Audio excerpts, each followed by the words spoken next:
Welcome traders. तर हा आपला थर्ड व्हिडिओ आहे या सिरीजचा. तर यामध्ये आपण हा वाला लास्ट वीकला मी जो एक्सप्लेन केला होता NZD-USD वाला ट्रेड तुम्ही पाहू शकताय. हे आपण इथं या लेवलला शॉर्ट केलं होतं आपल्या अकाउंटला. इथं ही री होती आणि त्यानंतर मी काय सांगितलं होतं की आपला वीकलीचा जो झोन आहे ते आपलं टार्गेट असणार आहे. तर हे आपलं टार्गेट होतं आणि टेलिग्राम मध्ये आय थिंक टाकलं पण होतं. हो, येस. तर ते आपलं टार्गेट अचीव झालंय. त्यानंतर इथं आपण ते हे बुक केलं. तर ह्या वीकचा आपण आपलं जे अनालिसिस होतं तर त्यानुसार काय केलं होतं की लास्ट संडेला मी तुम्हाला टाकलं की यावेळेस 3 पेअर्स आहेत. तर हे NZD हे sorry CAD CHF, USD CHF आणि NZD CHF हे 3 पेअर्स होते आपल्याला एंट्रीसाठी. आणि जसं आपण मंडेला ट्रेडिंग अवॉइड करतो, मंडेला आपण अवॉइड केलं आणि नंतर नेक्स्ट डे पाहिलं मी की आपल्याला युरो JPY मध्ये हा डेलीचा झोन आहे. तुम्ही पाहू शकता हा वाला. ओके. तर इथं एरिया ऑफ इंटरेस्ट आहे बरोबर. त्यामध्ये आपल्याला 1 आवर हे तुम्ही बघू शकता की हे head and shoulders type pattern बनतोय बरोबर. हे लेफ्ट शोल्डर, हे हेड आणि इथं राईट शोल्डर. मी तुम्हाला इथंच टाकलं होतं की हेड अँड शोल्डर बनतोय आणि हा डेलीच्या एरिया ऑफ इंटरेस्ट जवळ आहे. तर इथं आपण ट्रेड प्लॅन केला होता या लेवलला, या ब्रेकडाऊनला. आपण मी तुम्हाला इथं टेलिग्रामवर पण अपडेट दिलं होतं की आय थिंक ओके 17ला युरो JPY ऑन वॉच. आणि त्यानंतर आपण काय केलं की इथं जे आपला ट्रेड होता ओके हेड अँड शोल्डर बनले आणि इथं आपण ट्रेड घेऊ. त्यानंतर इथं आपण ट्रेड प्लॅन केला आणि हा रिसेंट हा आपला स्टॉप लॉस होता आणि आपलं टार्गेट जे होतं ते जवळपास हे होतं समजा.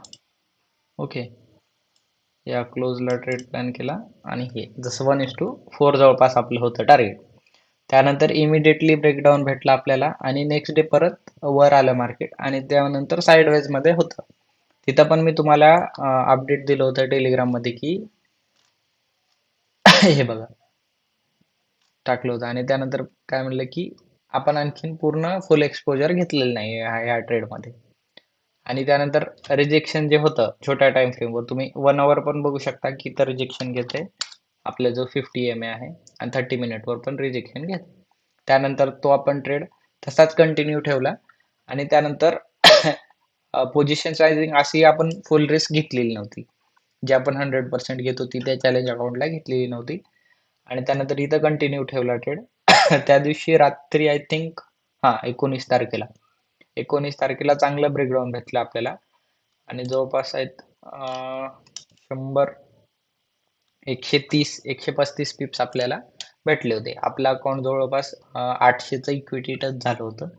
पण परत आपण हा ट्रेड आपल्यासाठी हे टार्गेट होतं ना, त्यामुळे आपण होल्ड केला होता हा ट्रेड. सॉरी. पण काय झालं 4 वर तुम्ही बघू शकता की हा वाला झोन टॅप झाल्यानंतर हा वाला इथून परत बाईंग आली आणि त्या दिवशी बँक ऑफ जपानचं पण इंटरेस्ट रेटचं डिसिजन होतं. त्यांनी नो चेंज इन स्टान्स म्हणल्यामुळे परत बाईंग आली आणि JPY चे जेवढे पेअर्स होते त्या सगळ्यांमध्ये रिव्हर्सल आलं.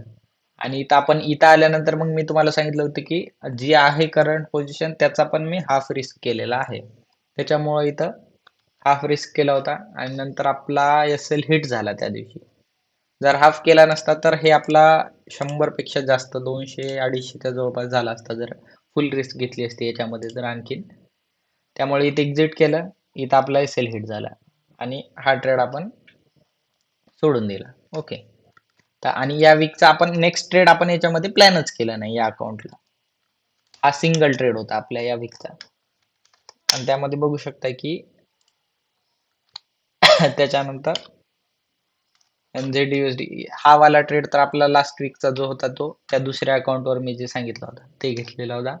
आणि हे CAD CHF जे मी लास्ट संडेला अनालिसिस केलं होतं या ब्रेकडाऊनला आपल्याला एंट्री पाहिजे होती, या ब्रेकडाऊनला किंवा या ब्रेकडाऊनला, पण ही आपली एंट्री मिस झाली. आणि इथं मी अलर्ट लावला होता री एंट्रीचा, पण बघू शकता की एकदम छोट्या मार्जिननं हे मिस झालं आपलं, जवळपास एखादी 2 पिपनं मिस झालं समजा. आणि त्यानंतर कंटिन्युअस फॉल आला. आता आपण काय करणार की नेक्स्ट वीकला, आता आज जे आपलं अनालिसिस असणार आहे संडेचं, त्या संडेचं अनालिसिस करून नेक्स्ट वीकसाठी जे पेअर्स आहेत ते आपण काढून ठेवणार आणि त्या पेअरमध्ये आता नेक्स्ट ट्रेड घेणार. आणि नेक्स्ट ट्रेड मी घेणार आहे फक्त चॅलेंज जे अकाउंट आहे आपल्या त्या अकाउंटवर फक्त $100च्या रिस्कने घेणार आहे. आपला आता सध्या बॅलन्स मी विड्रॉल केलं त्याच्यामुळे आता 200 काहीतरी आहे. आपण $100चं रिस्क घेणार आहे, जवळपास 50% समजा, आणि त्यावर आपण ते ट्रेड नेक्स्ट प्लॅन करणार. ते मी ट्रेडचा अपडेट तुम्हाला आता टेलिग्राममध्ये देतो. Okay, thank you.